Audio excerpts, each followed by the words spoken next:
Hello, everybody, and welcome to this week's This Is Not Therapy Hour, brought to you by Effective Artistry.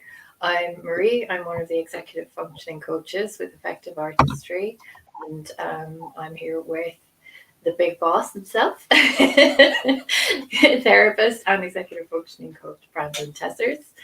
Effective Artistry is a therapy and coaching practice based in Northbrook, Illinois. And if I have it right, Brandon, you're licensed for therapy practice anywhere in the state of Illinois. And then for coaching, you can work with anybody anywhere in the world as long as you have an internet connection and a Zoom link. Yeah. I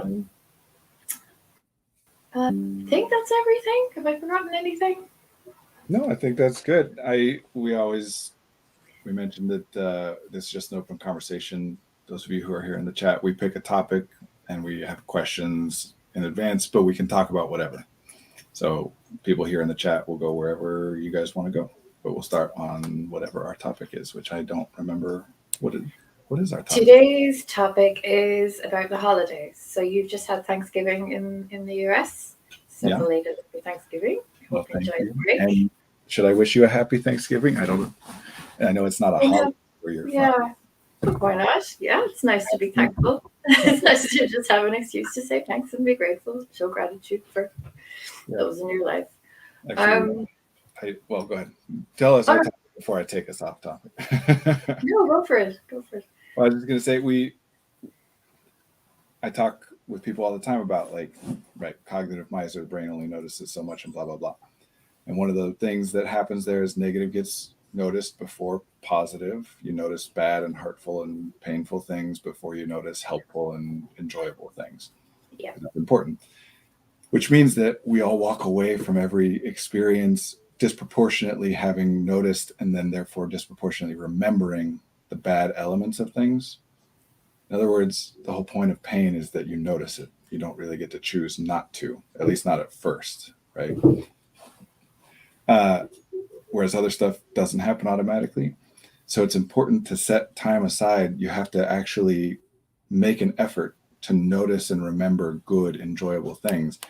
And I'm saying this not just because it's, good and nice and whatever, although it is, but because it's important from an effectiveness viewpoint, from a strategy viewpoint. You want to be able to know and remember what works for you, what suits you, what feels good. And if you don't formalize that or ritualize that in some way, you're never going to be able to just remember to say every day, oh yeah, let me think about what the good stuff is.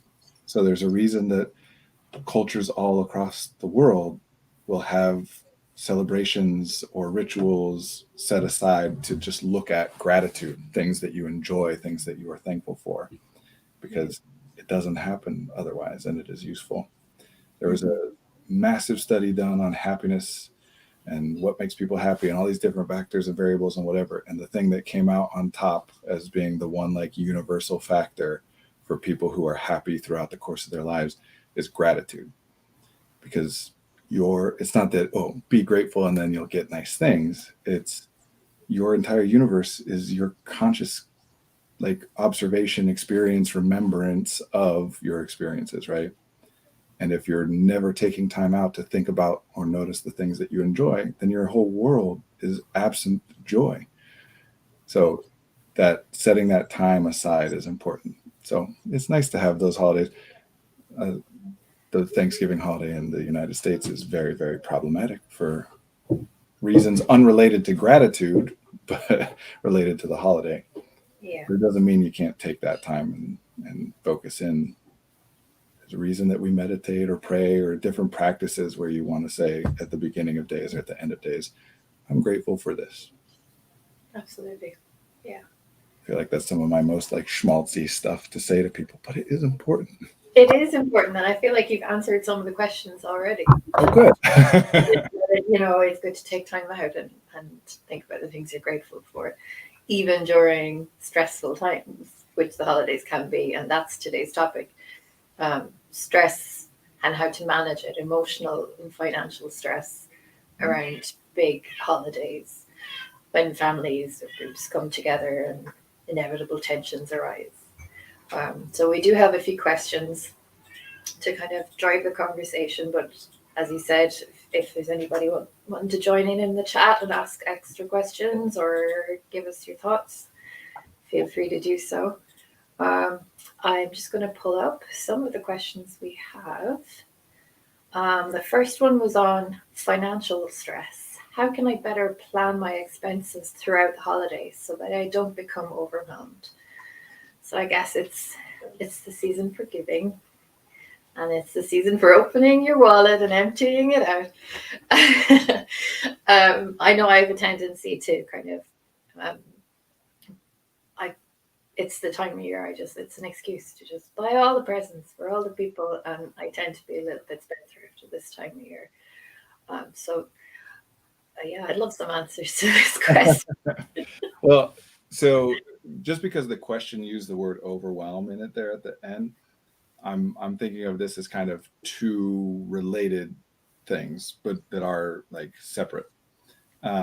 One is about like planning and budgeting finances, very like straightforward executive functioning kind of stuff. And certainly I'm not a financial expert, but we could talk about the executive functioning side of that. Yeah. And then the other is that feeling of overwhelm, because it is entirely possible that you plan and budget everything just right, but it still is very stressful and overwhelming when you go through it. So kind of two different things. I don't know. That's the way I see it. What would you say? Well, what should we talk about first? What's more interesting to you? I guess the overwhelmed side of it, dealing with the emotional side of it. Before I go any further, can you hear my cat? A little bit, but that's all right. Will I just bring him in? That'd be easier. Sure, fine, yeah. Okay. I'll be right back. I mean, we're talking about family and being together and the problems that. Oh yeah, poor Billy has Thank you. If there is anybody at this point who has been doing Zoom calls or working from home and is not used to cats appearing in those meetings, then I don't know what kind of life they're living. I don't have cats, but I have had many, many cats on Zoom meetings over the past few years. The overwhelm. Okay. So I'll say this, like finances are important. We all wish that they weren't, right? Like, well, maybe not all of us. But this is one of those things where you got to deal with the system as it exists, problems and all, right? We can evaluate and analyze what things should be different than they are, or how it should be different than they are. And that is good and important to do so that we can work towards changing. But until that happens, as that happens, in the meantime, we do all need to pay our bills and manage our finances. And I'm saying that at the top because sometimes I think that's some of the overwhelm for people, especially when we're talking about the holidays and gift giving. And of course, we're coming at this from a very like America-centric approach. Obviously, we're talking about Thanksgiving, but also the winter holidays, Christmas, and et cetera, et cetera. But there's lots of gift giving and lots of big holidays at different times of the year. It's just timely right now for Christian and European and American. Yep. Not necessarily Christian. It's a very secular holiday here in the States, at least. Sorry, Billy has to be on screen. If there's anything going on, he has to be in the middle of it. Yeah, no, that's great. Just reading the comments from Baston Cider. I hate the term grateful, but maybe the word appreciative fits a little bit better. Appreciate the concept.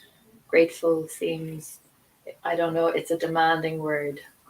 And yes, Kitty wants to be appreciated. Fair enough. And language matters and connotation matters. And whether it's grateful or appreciative or whatever that is, like I said, it's kind of one of the more schmaltzy things I say, because I agree. I don't like framing it as gratitude. I'm more concerned about the effectiveness of it. This is chaos. I'm sorry. That's all right. What matters is that you notice good things. You acknowledge those good things and you do something with that knowledge, like the fact that you have noticed and acknowledged it. You have to do something with it in order to encode it into long-term memory. Otherwise it gets forgotten. Mm-hmm. Because otherwise you will always be looking back and saying, why are things worse now than they used to be? Or why has nothing ever been good? If all you're noticing is the bad stuff. we're designed that way, right? Like in an environment in which there's so much bad, painful, uncomfortable, whatever, that we can barely navigate it, there's no room left over for the other stuff. And then when things are nice and comfortable and relaxed, like I've been really anxious over the last, even though I've been with my family and enjoying, I was just telling Zoe, I have not had problems to worry about, but the brain doesn't stop worrying. That's not No. the whole point of thinking. Someone phrased it this way once: the brain's job is not to keep you happy, it's to keep you alive. And so it does that by noticing and adapting to, responding to anything that has the ability or the potential to decrease your ability to survive. And when that's not around, when there's nothing like that, it's going to go into anticipating things that might be problematic, could happen in the future, could be happening now in a way that we're not noticing. A very common, like, certainly one I experienced, but one that a lot of people I know, especially neurodivergent people, seems like that's that fear of I'm secretly dying somehow. I'm sure I have cancer in some way that's just, I have no symptoms of anything, but I'm sure it's happening, or I'm worried that it's happening. So that's why hobbies and interests and games and social interaction and stuff matters. Our brains need something to think about. Otherwise, we're just, Yeah, all we're going to think about is our mortality, right? which is why it's easier to ritualize this stuff when you're looking at good things, because Yeah. it's going to happen on its own. But yeah, grateful or appreciative. Both of those do kind of carry some connotation of like there's some entity to which you owe something in exchange for the good stuff happening in your life. I get that. But it's just, it's a like shorthand, emotionally evocative way of calling out. You have to notice good stuff and what works. Otherwise, someday taking us further off our question that's still unresolved right now. But one thing that I notice with ADHD people a lot is this: we'll do something that works well for us. We get excited about a new organizational system or whatever, and it's great for 2 weeks, 3 weeks, and then we fall off of it and forget about it. And somehow that gets logged away in our memories as, oh, we messed up again. Where something about that system, if nothing else, the novelty, but something about that system was beneficial for us for some period of time. And we want to be able to remember whatever element of that was helpful. We want to remember that to incorporate into new things in the future. Mm-hmm. But instead, if we think of it as like a moral issue of, oh, I failed to keep up on it, then it gets logged away in our memory as just another time I screwed up. And we end up thinking then, like when someone's like, I got to come up with a new organizational system. No, organizational systems don't work for me. Instead of, they work to some extent, or some elements of them work. And if we acknowledge that part, then we can pull it apart and rebuild new things. So even in bad and stressful or failed attempts, you want to notice the good elements to take away. Otherwise, you just grow and change very slowly because you're only just trying to avoid bad stuff. Yeah. Build on good stuff. I guess where the bad stuff kind of gets pronounced, we're talking about financial stress and stuff, is when you blow the budget.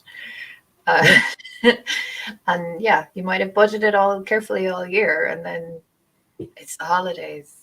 You want to, it's the season of giving, and then you blow the budget, and that can happen. You beat yourself up over,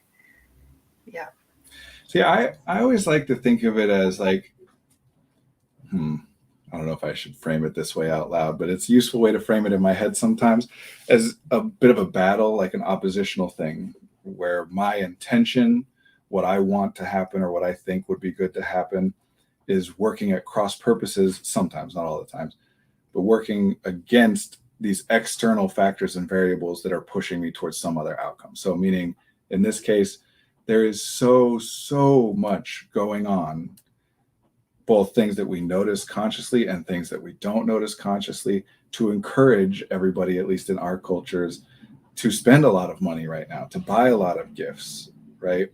And I think, to me, there's some value in being able to say like, oh, they got me. Sometimes, like sometimes you're going to fail. Sometimes you set a budget and you blow it. But rather than internalizing this as like, I'm terrible and I failed, it's like, oh yeah, we all get got sometimes. Sometimes all that stuff that's being put out there, it gets to us and we slip and we miss it, we don't need to feel terrible about it. We just, sometimes you'll win, sometimes you lose. There's a reason advertising is a multi-billion-dollar industry. It works. Right. Yeah, and culture beyond even just like the advertisements, the culture of it, the way that, you know, that if I get you something that you don't even want necessarily, that's still good. And if I don't, that's somehow bad. It means I don't care about you. Or if I give you $20 instead of guessing at a $20 item that I think you might like, that somehow that means I don't care about you. And of course, everybody thinks this, but it's enculturated. We are enculturated with these ideas. And I think that is part of like the financial stress of the holidays, especially as it relates to gift giving, is to just communicate openly and honestly with the people with whom you would be getting gifts. And I'll say I might not be the best source of advice on this because I don't really get gift giving as a concept. I've never really understood it. It makes no sense to me. Like, I get it if I'm just talking from a personal level right now, you know, like they're missing the wink thing. This is one of those winks that I just missed, I guess. I get it if it's like, oh, I think, you know, my son is showing an interest in some kind of thing. And then I think about wanting him to get stuff, or I see something and I think, oh, so-and-so would like this. And so I want to get it for him. But to have it established as on a certain day, you have to get a gift for somebody. And then it puts us into a position of like, I don't know what they might like or not. I didn't see anything, or I'm not aware of anything they might enjoy, but I just got to get them a candle. Yeah, it's always a candle. Yeah. Which I like candles, but yeah, same. I don't know. With two lighting behind me. There's actually a very strong argument from economics. Not that economics is the most together field, but that gift giving is a economic net negative, because we're always giving people things that they don't value, and so it's just a bunch of waste going into stuff, you know. Yeah. Anyway, ignore that. Communicate with people openly and honestly and authentically. For example, I don't care if you surprise me with a gift. Not that it's not like enjoyable sometimes to receive something that I didn't even know existed or wouldn't have thought of for myself. Like, oh, great. But also there's lots of stuff that I want and won't get for myself because it's a waste or whatever. Mm-hmm. It's frivolous or bougie or wasteful or whatever. I would rather just people ask me and I can tell them. I get that like drains the magic out of it somehow for people though. Yeah. But I feel like the focus shouldn't be on the gift. Sure. It becomes a transaction rather than an expression of love or care. What we've done in our house, my family, immediate family, we've decided we're doing Secret Santa.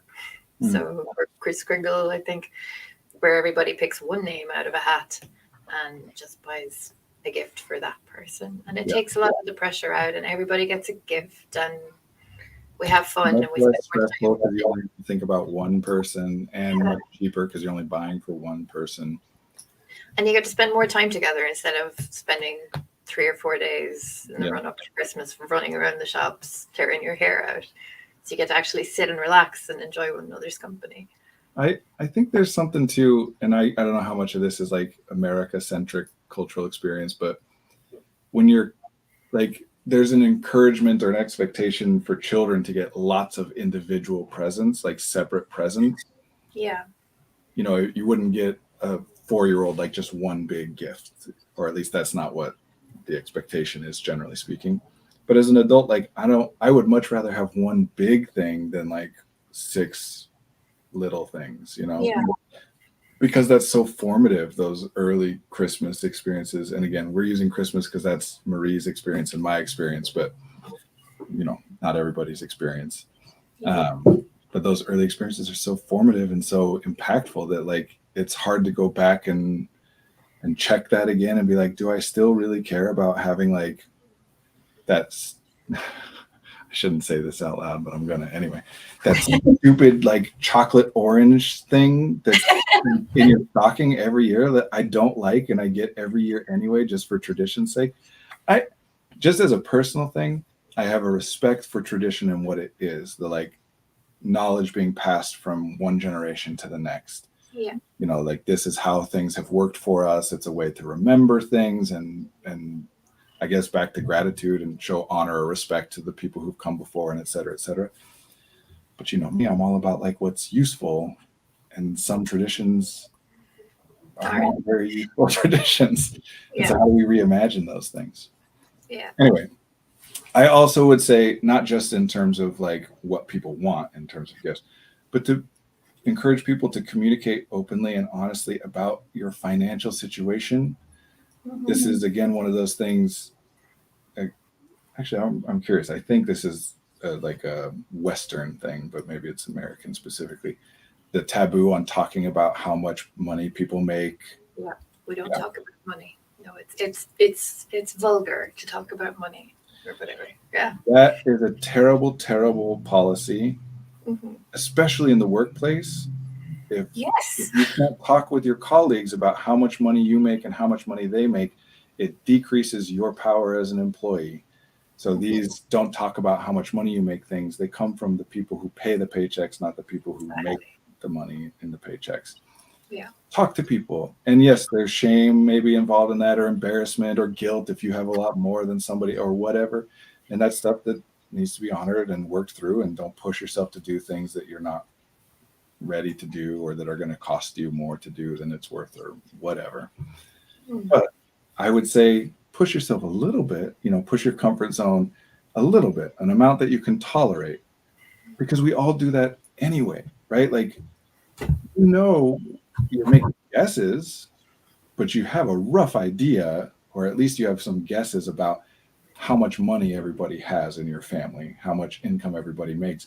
And even though we don't talk about it out loud because it's taboo, that does come into like, you know, well, I got them this thing and I only make such and such money, but they make that way more money than me, and they got me something even less. And it's all this weird comparative. Just as a general rule, if it's in your head, it's worth saying out loud. And if you can't say it out loud to somebody, that's fine. It just means that you're not safe with that person. Yeah. And if you're not safe with that person, then just either work on changing that if it bothers you, or acknowledge it and say, yeah, they're not a safe person for me to be open and honest with, but do the best you can. Yeah. I think a lot of the holidays is about doing the best you can. I mean, that's just life. You do the best you can. Yeah. So that's kind of the emotional side of things and how to handle it. And yeah, communication, always communication. Yeah. The executive functioning side of it for people who are neurodivergent or anybody really who's struggling. Yeah. Well, even if you have money, it's still, because that psychological impact, we talk about things like poverty mindset and all this different stuff, but effectively, I've heard it phrased this way, that this is a way that helped me to kind of, as a mnemonic device for understanding these viewpoints, that you can view money as a resource or you can view money as a tool. And viewing it as a resource is kind of necessary. Like until I was 29, 30 maybe, you know, starting from age 17 when I started managing my own money and whatever. If you had asked me on any random day at any random point how much money I had in my bank account, I could have told you to within $1 or $2, because I need to know, like, can I afford this thing and still buy enough food to get me by until the next paycheck? I knew every penny coming in and every penny going out, and when bills were due and which bills you could be late on and which bills you really couldn't, and so on and so forth. And then I started doing better financially, and now I couldn't tell you. I go months at a time without looking at my bank account sometimes, because I've got it set up so that it's functioning, and which is really nice. And I know it's coming from a place of privilege, but we all want to get there, right? To the point where money isn't stressing you out constantly. And I have been there. So that viewing money as a resource is that older way that the first way I mentioned, that it comes in and it goes out. It's a pool that you're expanding and shrinking. And you're incentivized when you're looking at it that way to make decisions that are not necessarily good long-term decisions, because you never know what's coming next, right? Like when I was getting down to zero before the next time I got money put into the bank account every single time, every other week or whatever between paychecks, there's always some unexpected cost that's going to come up. So if I had like foregone eating out for one meal with my friends or whatever to save that $20, something else is going to come up and take that $20. But if I spend that then and later on something comes up, well, I don't have the $20, so it can't be taken. Yeah. It's kind of how I grew up culturally. It's like when you have some money, spend it. And Because yeah. if you don't, somebody's going to come take it anyway.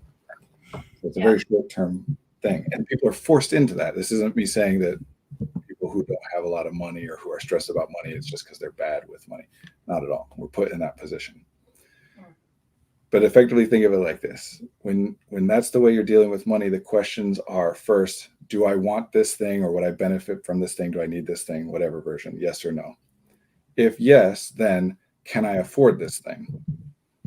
And if yes, then I get it. Yeah. Whereas switching to money as a tool, then the question instead becomes, like at this point, if I wanted to buy any video game, I can afford to buy any video. It's not like when I was in my 20s and had to be like, all right, I'm saving up for that $60 video game that's coming out, But I'm also not going to just buy a billion video games because I can't play them all. So now the question is not just would I benefit or enjoy, or, do I need this thing? Yes or no. Can I afford it is not really an important question for most like day-to-day purchases. So instead the question is it worth it? This is cost versus value. Yeah, it really is. And it is. We're talking about it in finances right now, but it's the same thing. When you are in burnout or when you are in crisis and need to push, then the question, yes, is just, can I afford it? Of course, I want to do X thing. Can I afford to do it? Yes or no? And if yes, I do it. And if no, and it's a short-term view, right? Like, yeah, I have the energy to work out right now. Let's do it. I'm not thinking about the fact that 6:00 tonight, my friends are going to call and want to get together, and I'm not going to have the energy to do it at that point. Yeah. Because you just do it when you can do it. You don't have the luxury of planning that far in advance. But then when you start to get a bit of a handle and be able to like project into the future a little bit, and yes, to do that requires that you have some spare resources, because it takes time and energy to make a plan. You have to have some time and energy available to make that plan. So we all need help to some extent. Anyway, separate thing, getting off track again. Yeah, and then the question is it worth it? Yeah. And that's not like an easily answerable question. Is this video game worth $60? Is not always easy for me to monetize. Sometimes, yeah, I get 40 hours of enjoyment out of it. Cool. Sometimes, I played it for 2 hours and never really got back to it. Bit of a waste. But you do your best to make your guesses instead of just, can I afford it? Yes or no. Yeah. So that's what I would encourage in terms of like the way you're approaching it. That's not the practical thing to do, and we can talk more about that. But to try, to the extent that you're able to approach it from, is it worth that money? One way to look at that is opportunity cost. What else could I do with that money instead? If I didn't spend it on this, what else could I do with it instead? Because money itself, all the crypto bros, unfortunately, are correct about this. Money itself has no inherent value. It's an artifact that we use, and it is a very, very valuable artifact to exchange energy one with another. Yeah. Money itself is neutral. Right. It doesn't mean anything except for we imbue it with stuff, but that's true of literally every language. It's the same thing. Yeah. The function that it serves is to create a standardized rate of exchange for inherently non-standardizable things. Meaning, if on the barter system, like, okay, you give me a bundle of wood and I'll give you a chicken, we just haggle it out and mutually agree what seems to be fair to each of us. Mm-hmm. Where instead, if I can sell my chicken for some amount of money and buy some firewood for some amount of money, then if it doesn't exactly equal out, like there's more nuance and flexibility.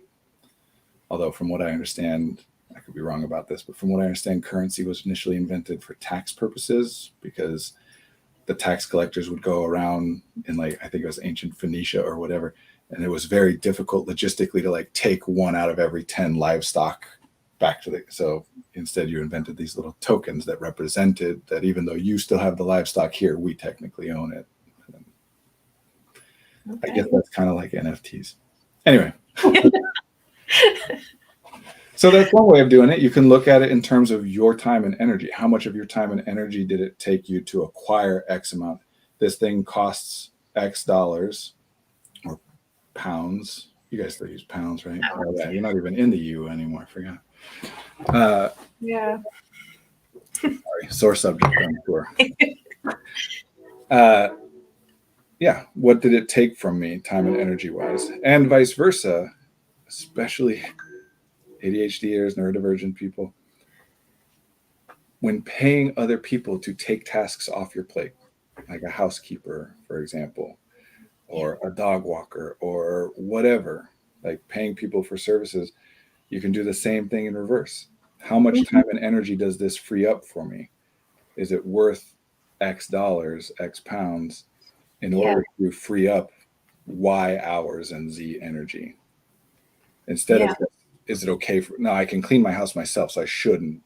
That's not the question. Of course, you theoretically, almost anybody can clean given enough time and energy and whatever. The question is how much? Yeah. How much of your time do you have to spend on it, and how much of it do you want to give away to do that versus doing something else? That might be more fun.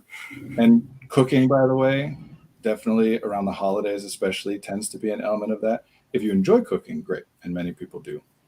But if you're doing it out of a sense of obligation, or we have to cook a home cooked meal instead of just getting it catered or whatever, might be one of those things you want to look at and say, okay, time and energy against money, which one is more valuable to me in this case? Because you're giving up one or the other. You just get to choose. Yeah. Or make it easier on yourself by, cooking some of it the night before. It doesn't all have to be, all done on the day. I think find ways to make it easier for yourself. And again, open and honest and authentic communication, because a lot of the time there are, you got to make that same traditional dish, even though nobody really likes it. Everybody thinks somebody else is the one that really cares. Oh, we have to make such and such because Aunt Lisa is really going to be looking. Nobody else cares, and then you find out Aunt Lisa doesn't really care either. Mm-hmm. My mother-in-law, wonderful person, love her to death, bless her heart. Bless her heart. That was a bad thing to say. That's Southern. That's Southern, yeah. In the Southern U.S. for you. No, my mother-in-law is a genuinely wonderful person, and somehow has gotten the impression that there are certain dishes that I just love that I don't, and I don't know how she got that. They're fine. I like the little sausages on sticks just fine. But every time we go over, she's saying, "Who did I make these for?" I'm like, "Oh, thank you." Like, I don't know. There's a lot of that, just playing out traditions, and you want to be able to communicate best you can. I'm never going to tell my mother-in-law that I don't love those little sausages. So she's not watching. No, not one for streaming. My mother, okay. Wonderful. And just as an example, I keep saying over and over, like, to the extent that you can, or to the extent that it's worth it. Like, obviously, I'm not telling every single person. I would never get a gift from someone and be like, actually, I don't value this. And wasted your money. There's other elements of it that matter beyond just efficiency and utility and the relationship and how people feel. But also, that's not what you want, right? Like, I don't want someone to fake enjoying a gift from me. I'd rather like either get them something they like or just not waste my time. Yeah. I keep coming back to the overwhelm and the emotional and all that kind of stuff.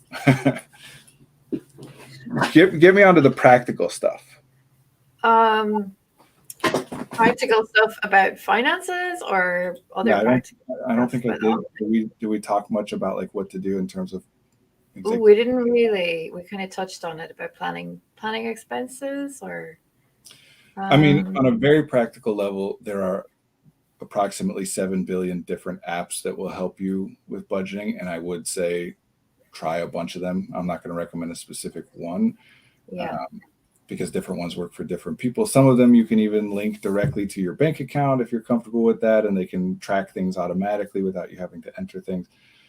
So yeah, you want some external outside of your head. And of course, we all immediately, not all, but people tend to immediately go to thinking about writing it down, making a list, planning it out, all that kind of way, which is a great way to do it. But there are a lot of other ways to do it too, including all these different apps. But it has to be external. Don't try to track it in your head. It is, even if you do it correctly and accurately and keep track of things, which people do, because right, that's when I tell people to write stuff down, they're like, why? I remember it. Yeah, that happens. Although, even those of us who are really good at remembering stuff still occasionally lose track of a thing or two. But even if it goes well, what does it cost you? Yes, it takes time and energy to write stuff down, but it takes working memory space and energy to remember stuff. So you're trading your time for headspace. And I would rather have open headspace and take the time to write some stuff. Yeah. And again, you mentioned, whether or not it's worth spending money and kind of weighing that up. I think, some of these apps are really worth the few pounds or dollars per month you'll spend on them if they're going to save you hours and hours of headaches, past due bills turning up on your doorstep. Yeah. Yeah. Let's save ourselves some time. I'm just going to say dollars from now on, and you just say pounds from now on. We don't have to keep acknowledging that other currencies exist. Fair enough. I set that precedent. So, yeah, it's always about exchange. And when people get in trouble with this stuff, usually it's because they're failing to consider the other option also has a cost. Yeah. People will just focus on, well, I have to do this to save money, and not realize, well, then what are you spending instead of the money? And yes, sometimes that's important, but sometimes I think we tend to undervalue our time. Oh, for sure. Yeah. Neurodivergent people especially tend to undervalue their own time and energy and attention and awareness. That's why I use all this like economic language with the accomplishment equation and cost and value and all that stuff, because I don't want to take us too off board. We have only done one question, but the one thing you can say about neurodivergent, any person who identifies as neurodivergent, you can universally say that they identify as being significantly different from the norm in some way that impacts them meaningfully, right? Yeah. Everything else might be different, but that one thing has to be true, that they think that they're different in some particular way, in a significant way. And what that tends to mean then is anytime we struggle or suffer, that we have a tendency to think, well, other people wouldn't struggle or suffer with this. I'm only struggling or suffering because I'm different. And therefore, I should just do it anyway, or I should learn how to do this better or be different at it. So it ends up in, we tend to devalue our own suffering. Like, yeah, this is super hard, but of course it's hard for me because I am different, and that's why it's hard. Which that's true. Sometimes at least, or at least it's always an element of it. But it does tend to kind of sometimes block us from considering what other elements of a thing might be causing the problem. Like maybe some things are just inherently painful, even for other people. And because we're assuming that other people don't have a hard time with it, we treat it as something we should be able to do, even though nobody ever does. Yeah. Anyway, just keep that in mind. Your time and energy matter. Even if at the end of the day, all you care about is money, well, you get money with your time and energy and attention and awareness. So it's just an extra step. Spending this money saves me this much time and energy and blah, blah, blah, which I can then use to generate this much money. Is it a net gain or a net loss? I wouldn't think that way, but I know it feels like it shouldn't make sense to weigh up emotional, like big heavy emotional concepts like that, but it actually takes a lot of the weight out of it, I think, to talk about it like cost in terms of cost and value. Another thing that this I can't say is universally true. Another thing that tends to be true of people who identify as neurodivergent is that we're pretty cognitively oriented, meaning we notice and examine our own like conscious experience. To even notice that something seems difficult for me means I'm paying attention to my experience of it. To notice that that seems like it might be more difficult than it is for other people means that I have to be paying attention to some social indicators of how other people experience the thing. I'm thinking about stuff. And so an actual true like story for me, literally just last night, over the past several weeks, I've been dealing with like really strong anxiety, and it's been freaking me out because I don't know what's happening. Because I'll be happy and fine and just everything's and then all of a sudden I'm feeling like panicky. I just 3 weeks I've been like getting into my head and almost getting obsessive about like what's wrong, like worried about why am I getting anxious for no reason. And now at this point I'm just anxious about the fact that I'm noticing that I'm getting anxious for no reason. And just Yeah. last night I finally made a connection and connected a few things. I was like, well, wait a second, this is heartburn that I've never apparently, I mean, I'm sure I've experienced heartburn many times in my life, but that's just not how I process interoceptive signals like that, right? Like when I feel that pit in my stomach, that sensation that I feel, I'm like, okay, this is either anxiety or excitement. Because when I get really excited or really anxious, I feel that. Yeah. But in this case, it didn't match with any cognitive element. But I just forget that sometimes there's things that don't have a cognitive element that happen in your body. So it's not just about like getting out of your head and blah, blah, blah, and whatever. It's also you're missing, or at least potentially missing, like effective strategies to make things change for yourself. That Yeah. maybe instead of being like, okay, I got to do more, like I got to meditate and breathe and identify all these things that are irritating me or causing me, and like, oh, maybe I need to stop eating acidy foods after 7 o'clock at night. Like, Yeah, not I've had that experience, and yeah, it feels like you're about to have an anxiety attack or something, and it's just. But if you've never had it before, you you don't know. right. Especially if you have had, like, I've had some panic attacks in my life, not a lot, but some. So when all of a sudden out of the blue, it's like, oh, what's going on?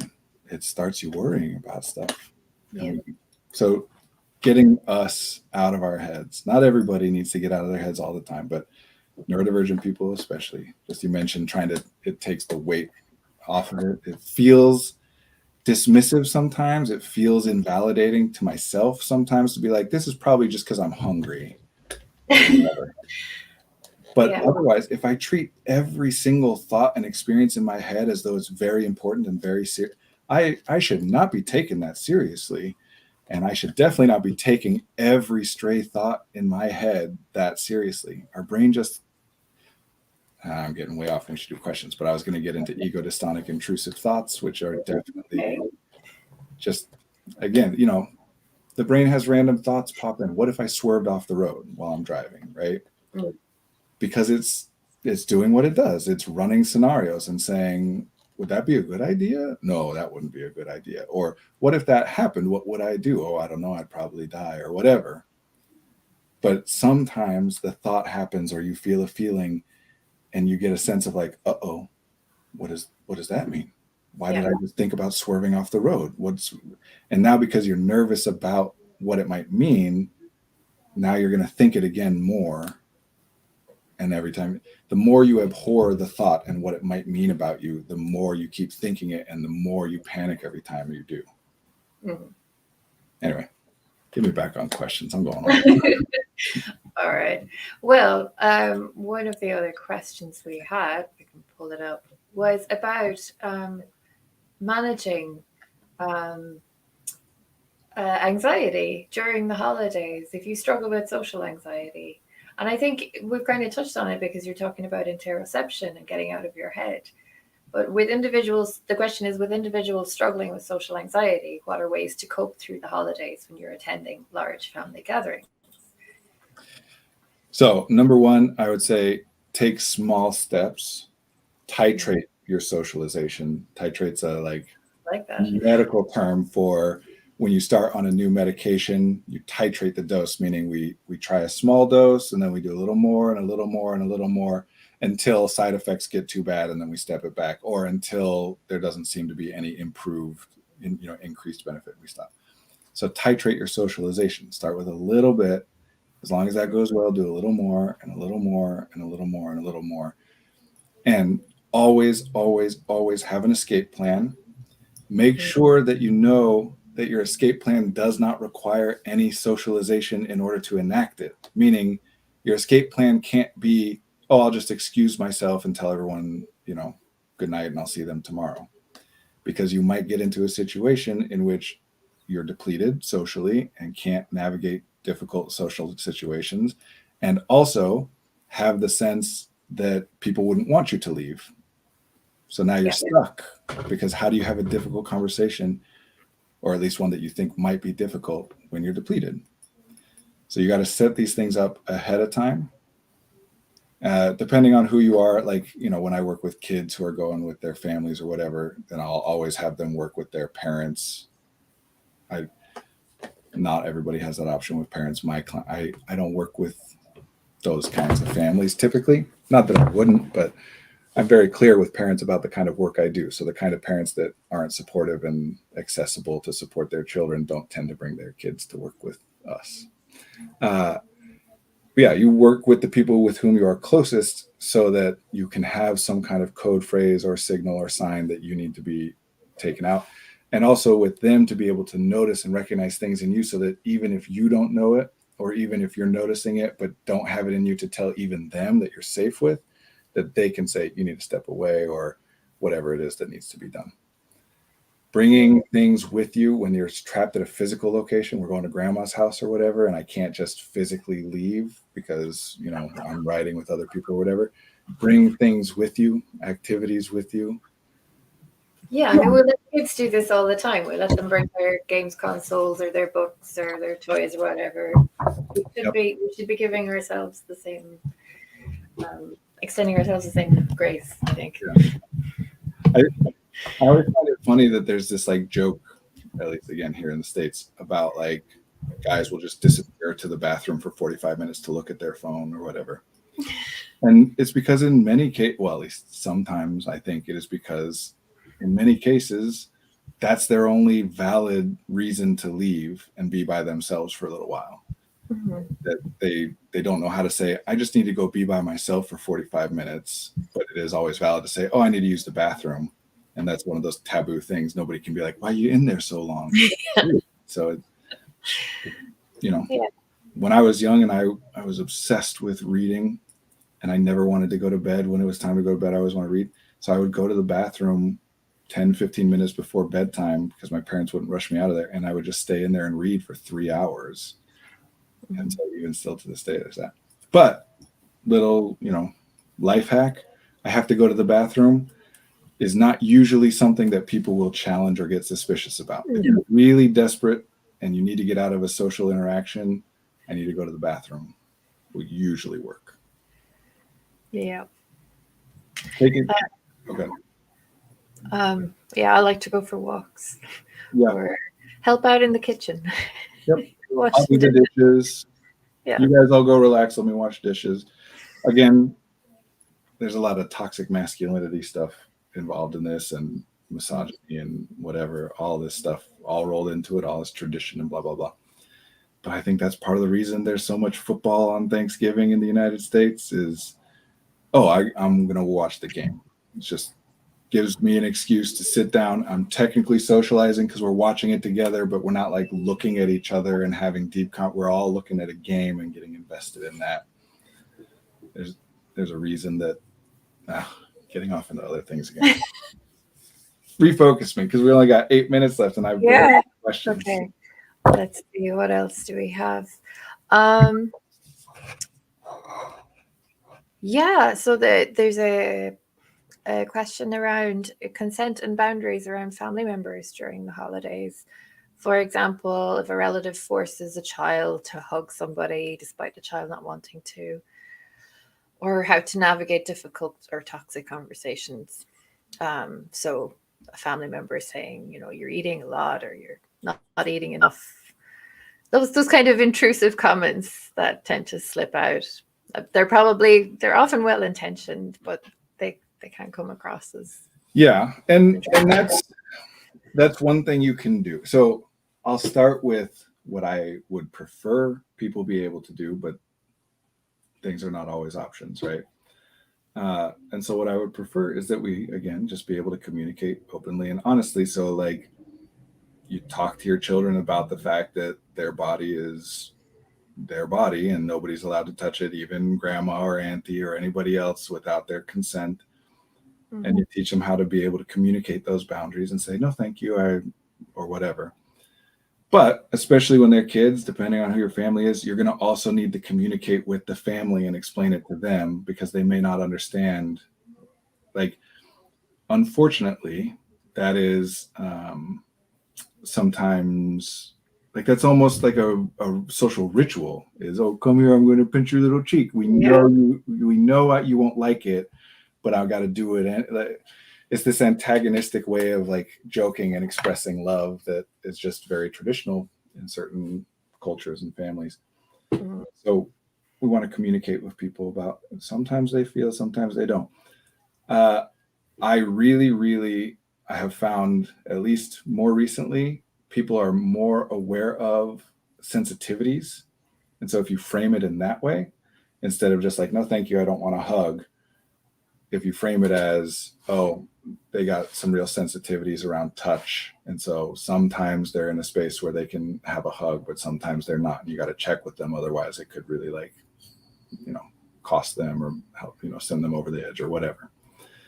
That language seems to be kind of like in the same way that if you're really sad and just can't be doing anything or moving, and someone's like, hey, how are you feeling? You can't just say, I'm really sad. I mean, of course you can, but culturally we're talking about, but it is acceptable to say, oh, I'm really tired, leave me alone, or I'm sick, leave me alone. Yeah. Same kind of thing. If we make it about a sensitivity, then people seem to respect that more. Yeah, I'm trying to think how it would go down in the culture I was raised, and I think maybe with younger generations that would be respected, but with the older generations it would be seen as being a child being a little bit precocious or a little bit too big for their boots because they're not respecting the wishes of their elders. Does precocious have a negative connotation for you? Yeah. That's pretty funny. Yeah. So, hey, language. Okay. Well, actually, I'm really curious now whether that has a negative connotation generally, and I've just missed it. Because precocious literally means like behaving as though they are older than they are. Yeah. So I've heard it mostly used in reference to like a child is very bright. They're reading things ahead of their grade level or whatever. They're precocious. But my experiences are in a narrow window. I wonder if that's... I think sometimes it's used in a way to say that the child is a little bit too big for their boots. Thinks they're smarter than they are. That kind of thing. Yeah. That's funny. It comes back to respecting one's elders. So I wonder if there's another way to frame that thing about sensitivities in a way that we say older generations would understand. Maybe, yeah. I mean, it depends. And I think you're right. As a trend, the older somebody is, the less likely they are to be understanding of that.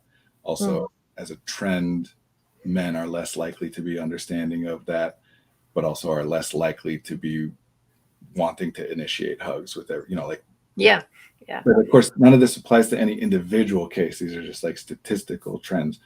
But yeah, the older, yeah. Now, another way of approaching this, again, less ideal, but sometimes it's that they're just not going to understand it. And the social cost or whatever cost to you of just outright refusal, even though they don't, then maybe there are times. But see, I would be really, really careful about this because we don't want to get into a situation where for ourselves, or especially for our kids, we're enforcing this narrative of like, yeah, well, sometimes you just go along with it anyway. Yeah, absolutely. But we don't want to also get overly like, there are distinctions. There's granularity, like auntie pinching your cheek is not the same thing as rape. Can they be connected by certain consent and touch? And yes, absolutely. Not the same. And we're not going to devalue how serious some of those things are by making something less serious, not serious at all. Does that make sense what I'm trying to say? Like, there are times where you have a certain job and you wear a uniform, right? Like that's non-consensual, but it's not the same as like someone demanding that you wear a sexy outfit to come to their house, differences. So there might be times where it's worth that and you prep around it and just say like, okay, we're going to give grandma a hug. I know she wears that like perfume that you don't like. Try to talk to her about it and she's not doing it. So just be ready for it. And I'm going to bring this thing that you like the smell of. And so when you give grandma a quick hug, just hold your breath and then you smell this thing right afterwards. Yeah. Or whatever. Do your best to mitigate it and prep for it. Context matters. There are differences between like grandma wants to give her grandkid a hug, like doesn't make her an evil, terrible person, right? But it's okay to say no. It is absolutely okay to say no. And sometimes you don't really like the sausage appetizers, but you just say that you do anyway. Yeah. Distinctions, granularity, different things are different. Another thing that can be done if you can't get the other person to engage with you, kind of what we're talking about. Some people are just not going to engage with these conversations and ways of understanding things, is to try and do some work on your end to understand, again, less than ideal, but a thing that can be helpful sometimes is to try to see what you think they might be trying to express. Yeah. Meaning like if somebody says something like, oh, have some more, you barely had anything, or whatever, that can be triggering to you. Or somebody says something like, oh, you look so tired, that can be very like, sometimes that's just people speaking inartfully, or intention and interpretation are two different things. Like you look tired, most of the time people won't take offense if you say you seem tired. But if you say you look tired, now it's about my appearance and you're saying I don't look like I've put myself together and I got it. So to the extent that you can, if it's useful to you, you can try and play that game. That I like to play that game. Someone cuts you off in traffic, it pisses you off, and then I just tell stories about what's going on with them until I hit on one that makes me be like, oh, okay, not a problem. Oh, I like that. Yeah.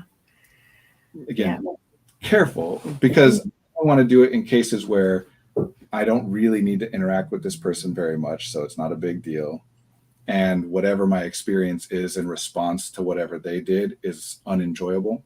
Like I'm feeling insulted or offended, or I'm feeling angry, things that I don't like to feel.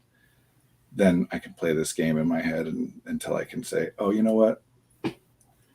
My grandma, who in all other ways is lovely and nice to me, probably didn't mean to say I look like shit.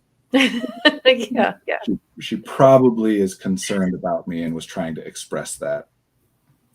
Very difficult game to play. You can enlist your friends or family, whoever's there with you, to play this game with you. Say, okay, so-and-so said such and such to me. What do you think that means? And then you got to come with, well, it could mean, just know that you're playing a game. It could mean that they were trying to say you look like shit.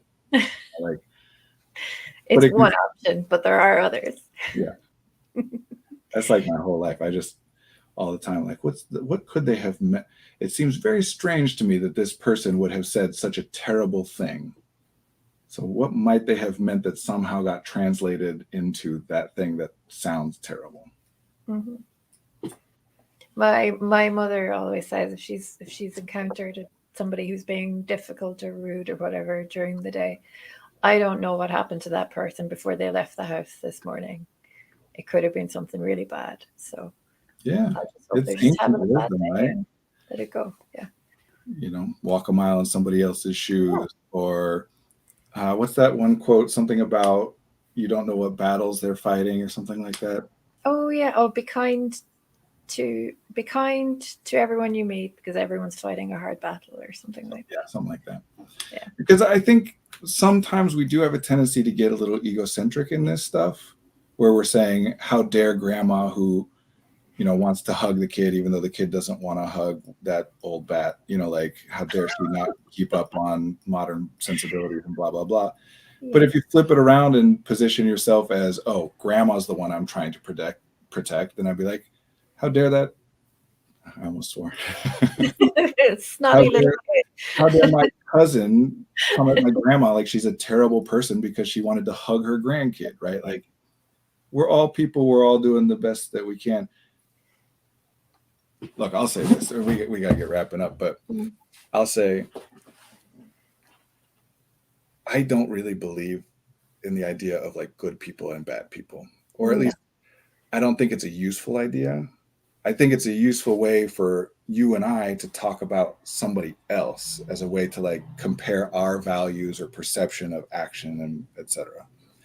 I don't think it's a thing that I can actually label someone.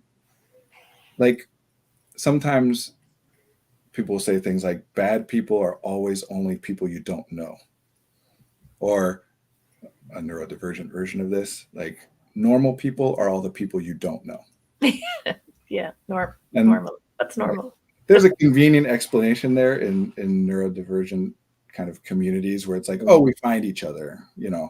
Yes, everybody I know also happens to be neurodivergent, but that's just because we found each other. It's those other people we don't. If you look closely enough at somebody, they're not bad and they're not normal. Yeah. It's just at a distance. Anyway, so I think it's more useful to look at impact. Not why is someone doing what they're doing, but what is it that they're doing and what is the impact that it has? And I got to deal with them based on that. If you beat somebody up, I don't care if you're a good person or a bad person, or if that makes you a good person or a bad person, but I'm going to interact with you as though you are somebody who beat somebody up. And that means I'm going to shape what I do. Sometimes I'm going to work, depending on what you're doing, I'm going to work the hardest that I can work, do everything I can to stop you from doing what you're doing or to undo everything. I am going to oppose people and fight against people. That doesn't require that I think of them as a bad person. No. And I think that's actually problematic to make it about some quality of a person as opposed to the thing that is happening, because then we end up in situations where we're in a fight because some of us are saying grandma's terrible for wanting to hug the kid, and some of us are saying the kid is terrible for not allowing grandma to hug them, when neither of them are terrible. They're just people. Some are terrible, I get, you know, like knowledge. It doesn't have to be that. It doesn't have to be that if you think differently or if you do something that I don't want you to do, that means you're evil. Mm-hmm. Sometimes you can be somebody who's wonderful and lovely, and you can love me very much and still do something that I really need you not to do. And I'm going to try to talk to you about not doing it. And if it keeps happening, I need to start planning on it happening, including that might mean removing myself from your life or whatever. But it doesn't mean that you don't love me. Yeah. I think that's important. Yeah, I think it's also important to remember too that tensions and emotions are heightened around big holiday events and family events like this. And a few days afterwards, you know, it all melts away. If we keep that in mind, some of these things might pass by a little more peacefully without you know, hanging on to grudges or. And I did that last Christmas. What if she does it again this Christmas? You know, let it go. Yeah. Everybody's having a rough time sometimes. Yeah. Does it serve you is the only question. Does it serve me to be angry at the person that cut me off in traffic? No. That has no utility to me. So I want to do what I can do to get rid of it. Does it serve me to be angry at the person, you know, my colleague who keeps bullying me? Like, yeah, in that case, maybe it does. Maybe I am then able to think of or interact with that person differently. So it still just comes back to utility. And I'll throw out there too, the older someone is, yes, there are physical like elements to cognition and blah, blah, blah. But also life changes, you know, like holidays and feasts and festivals and whatever. Back in the day, there were no weekends, there were no breaks. You just worked, except for these few feasts or festivals or holidays or celebrations or whatever, where everybody got to relax and enjoy the fruits of the spoil. And yeah, it's, you know, that wasn't the 1950s. We're going to have to go farther back than that. But there's something to like, I hate when people are anti-internet or anti-screen time or whatever. It has its challenges and causes problems, but also great benefit, and it's complicated. But it is true that I am not as used to boredom as my grandma is.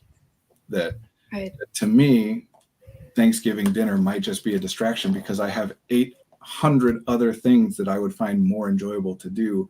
But over the course of her life, looking forward to Thanksgiving dinner was like the one enjoyable thing she had to look forward to for a month.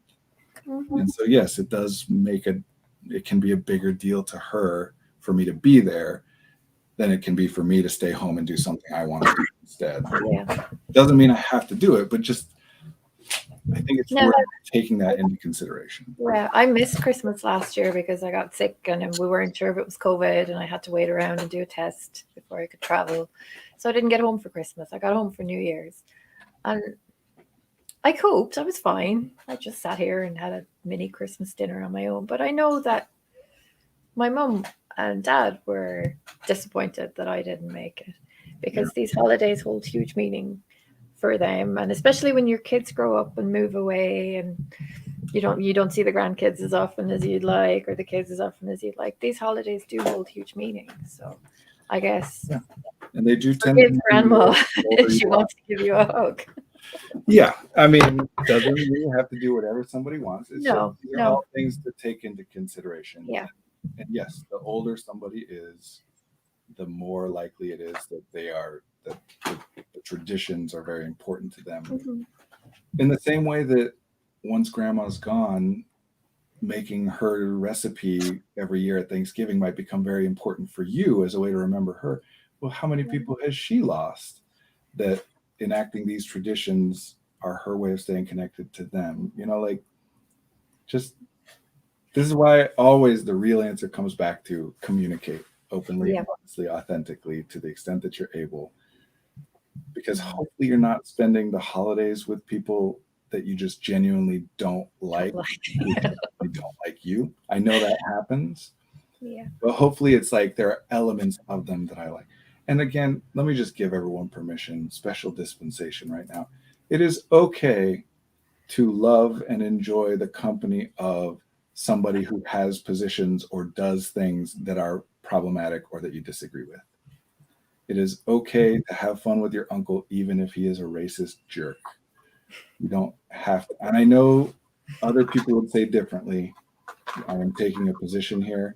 I'm just saying, I don't know that it really does much for the cause for you to have a big emotional argument with your uncle. It's not going to change his way. I'm not saying if he says something, don't make a comment about it. Like, I make people feel very uncomfortable quite frequently as a mixed race person, a person of color who is pretty close to white passing and married to a white woman. And people will often forget and say things around me that I can make them feel absolutely terrible for with just an easy comment. Mm. Doesn't need to be a huge fight. So I'm not saying socially tolerate the actual enactment of that stuff. If someone's being reasonable or nice, you don't have to say, this thing you posted on Facebook 2 months ago. You can. There's nothing wrong with that either. Just saying, don't let yourself, like, actually, someone put it this way: in a big choir, when you have to hold a note for an incredibly long period of time, what happens is some members of the choir will drop out and take a breath while the rest keep going, and then they'll come back in, and then some of those others who kept going can drop out and take a breath and come back in. It's staggered breathing. We all take our little breaks and breaths. It's okay for these to be a little break and a breath for you. It's okay. It enables you to get back to your advocacy or back to whatever it is that you're working on. If every once in a while you can put the burden down. Yeah. It's okay. Everything you're doing is okay.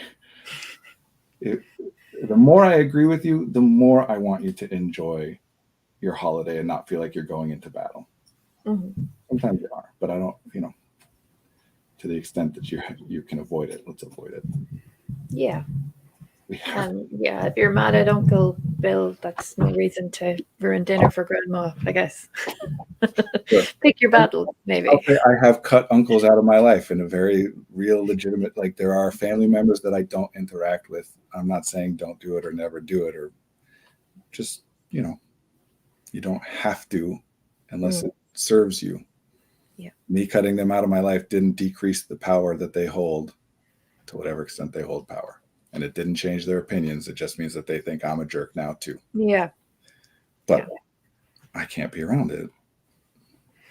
Um, Someone's it yelling is at me to wrap time up. for you to wrap up. Oh, Thanks, 13 Past minutes. Insider, for all the comments. Thank you for all. We didn't get to all of them, but thank you, and thank you for all the cat emojis. I didn't even know so many cat emojis existed. And thanks for putting up with Billy on the call today. Good to be with you, and hopefully see you same time next week. Yes, thank you, everybody. We'll see you next week. Bye. Bye.